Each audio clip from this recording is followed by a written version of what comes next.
Coming up today in this guy's garage, we're going to be prepping for paint. We got all our body work done, as you've seen previously. And today we're going to show you how to prep, mask, and paint so you can get results like this at home. Coming up.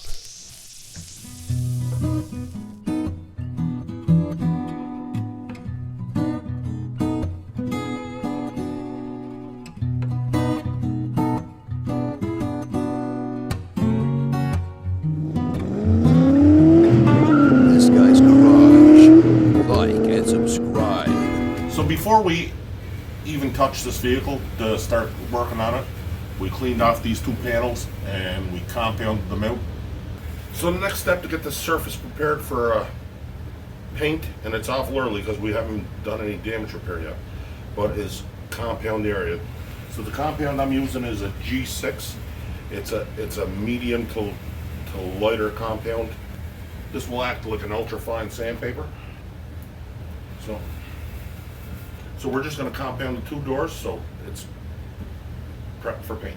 We'll have to do some sanding to blend in our areas, but this is where you start.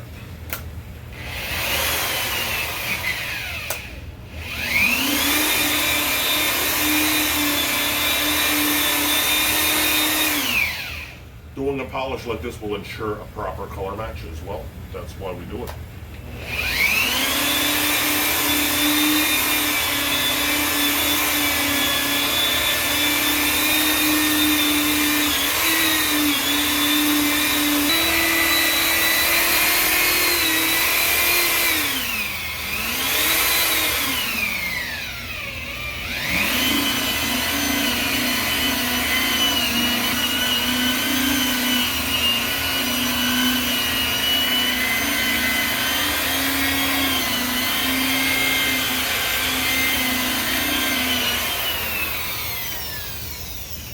Surface preparation is one of the keys to a good color match.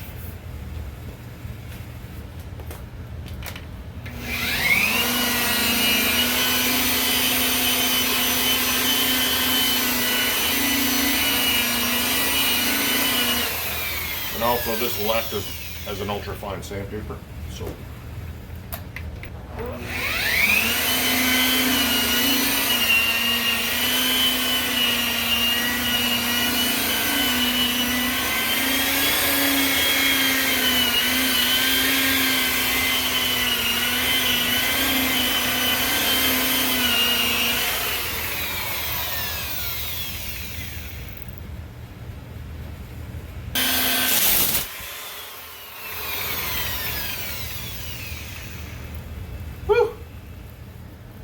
that'll startle you.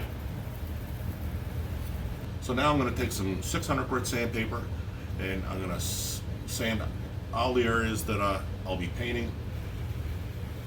We'll get it masked up for primer and we'll be getting some paint on this thing today.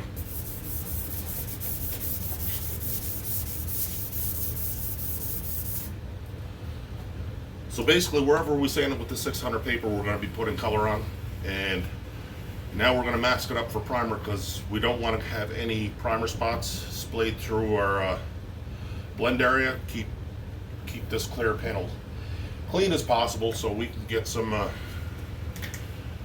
nice blend on these two panels. So now we're going to take some final wash. We're going to wash these panels off and mask them up for primer.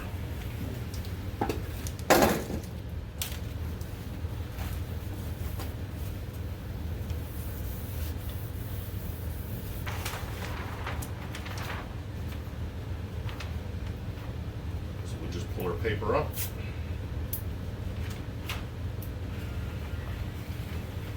Put a little bit of tape on it to hold it in place.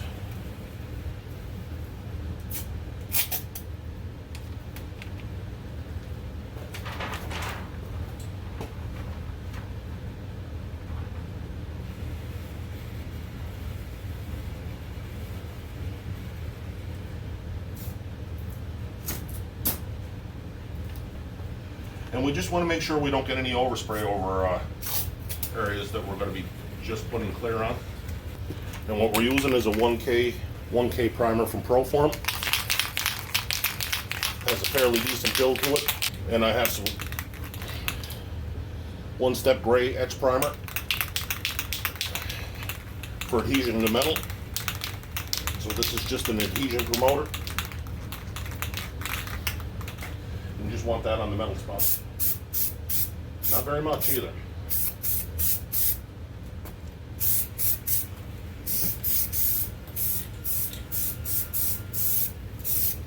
That's just, this etch primer is just the needed adhesion promoter. You don't need a pile of it.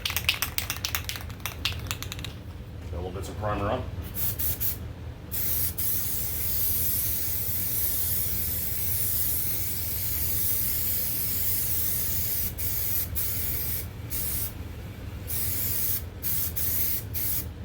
And the work looks good, looks smooth.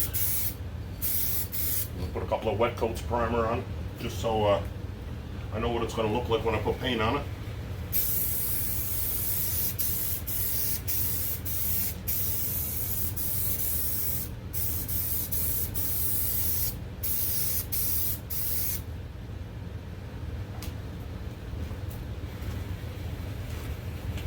And I'll sand this with some 600 paper and it'll be ready to paint. Then I'll water sand my clear coat area with 1500 wet. And I'll probably move up to 2500 wet after that. As soon as this splashes off, I'll put another coat on it.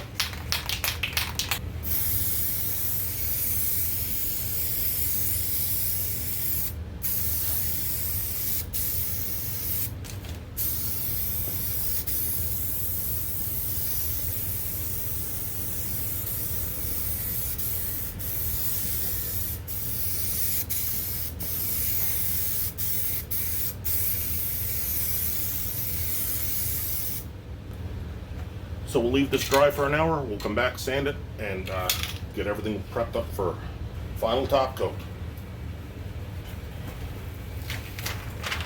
So now we're going to take our masking paper out.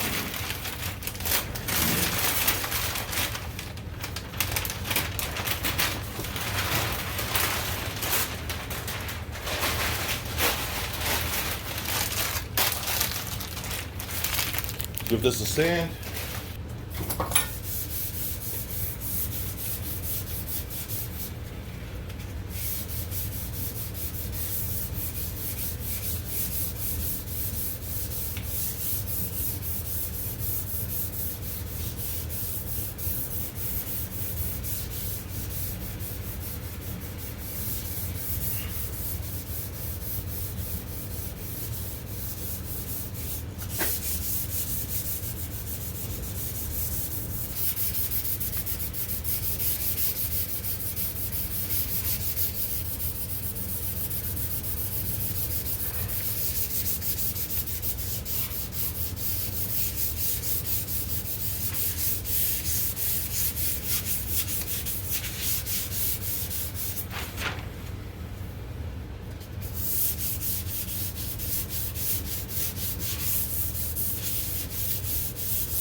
And you want to use the side of the palm of your hand in these areas.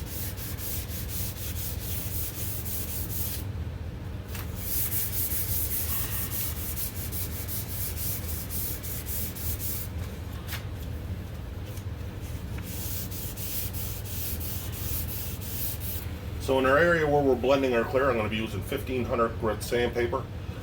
This is fine enough that when the clear goes over it, you won't see the scratches. And I just have a bucket of soapy water. I'm just going to be going up to this edge.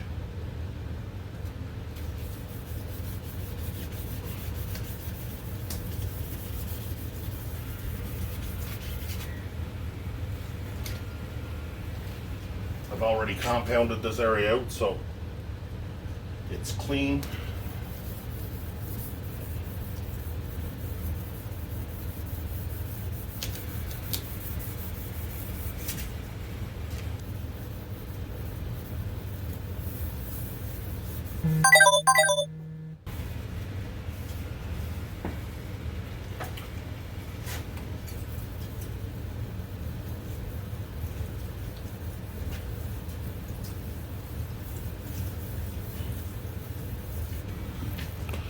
So my final saying where the clear coat's going to be blending is 2500 wet. I just don't want to see any scratches through the clear.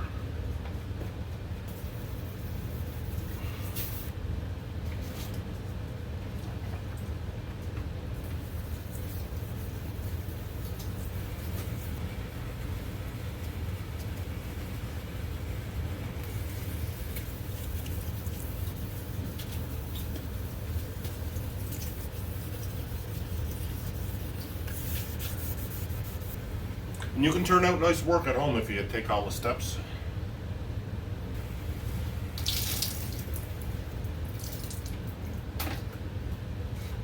All right. We'll get some paper towel, dry this off.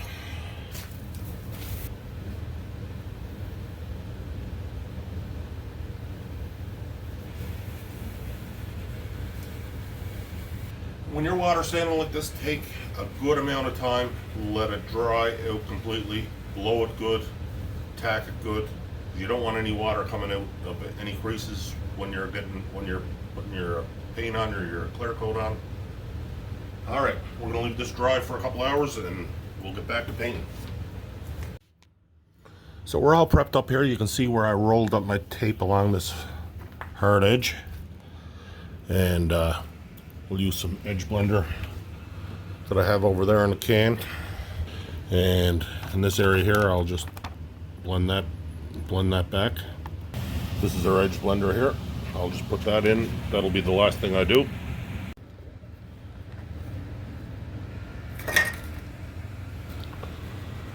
So we have our Linkco Supreme base, and this mix is 3-to-1 with reducer. So let me find the 3-to-1 tab. And I bought 8 ounces of base for this job.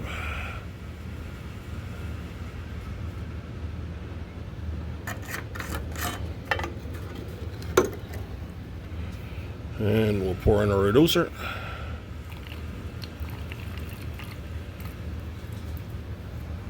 And we'll give that a little stir, put it in the gun.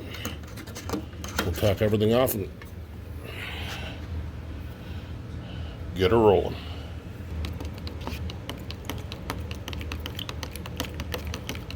So it's been blown and tacked and washed with final wash, and now we're just getting ready to put some paint on the spots that need painting.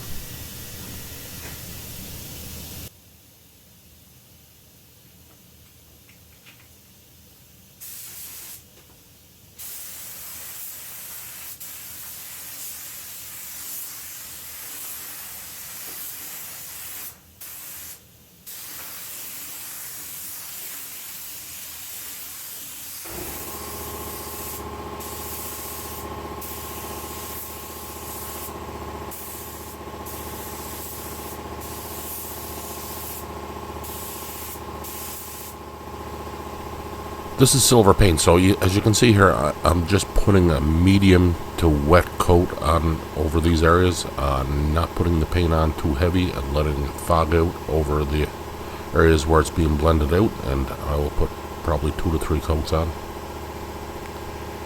of base. And what I'm looking for is to see how much I can see through the paint itself to make sure that the color is hiding well. This paint was actually very good hiding color.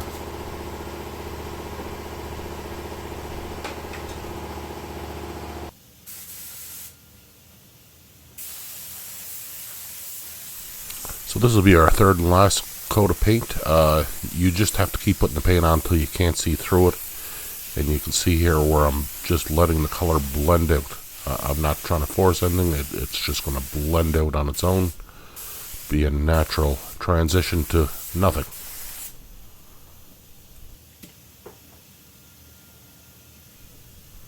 So now we're going to put on 2 good wet coats of clear.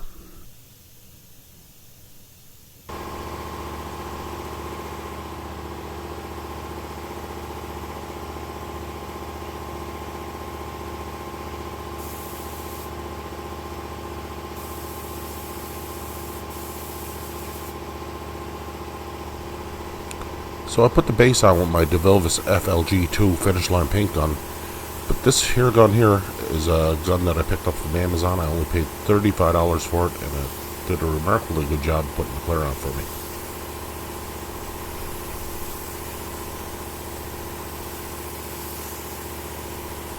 I do like testing out inexpensive paint guns to see what will work best for the DIYer at home, so they don't have to spend a lot of money to get into this hobby.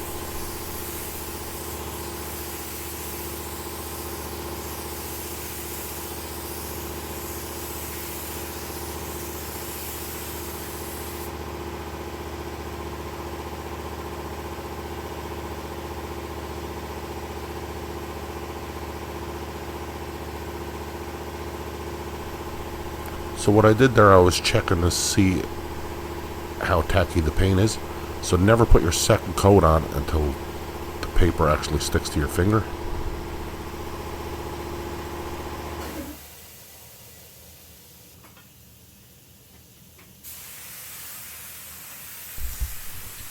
I think this is the third time I'm after using this paint gun I picked up from Amazon for $35. I can really recommend it. There's lots of cheap guns on Amazon, but this one I can actually recommend. You'll get 2 or 3 uses out of it. You get your money's worth out of it. So there'll be a link for that down below in the description.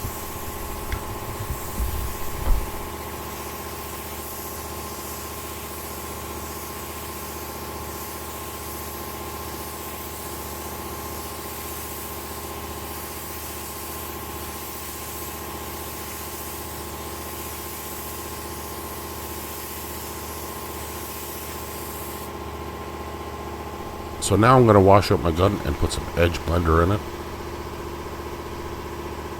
And I will remove all the masking tape at the top layer there, so I can burn in that edge line with the edge blender. And you won't be able to even see that this was touched up or broken up in the center of the panel.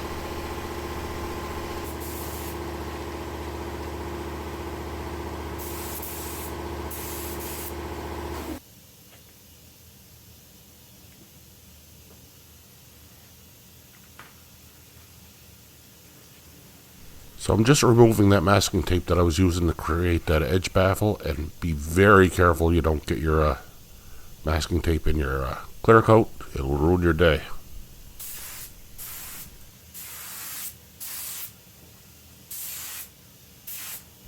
Now you don't need a whole lot of blender here. Don't get greedy with it. When you're done, you're done.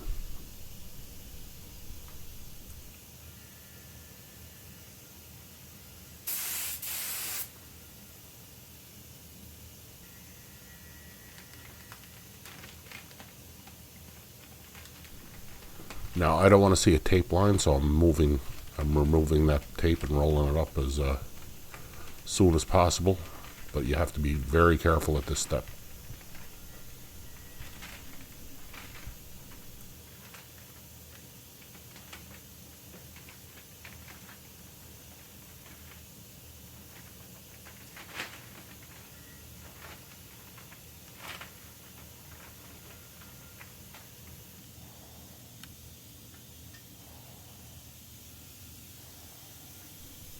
And that's how I blend and color match clear coat. Hopefully this helped you out some. Well, thanks again for stopping by this guy's garage. Hopefully the information helped you out some. If it did, you can hit that subscribe button. It's going to be right there. You can watch another video right around here somewhere. And until the next time, this guy out.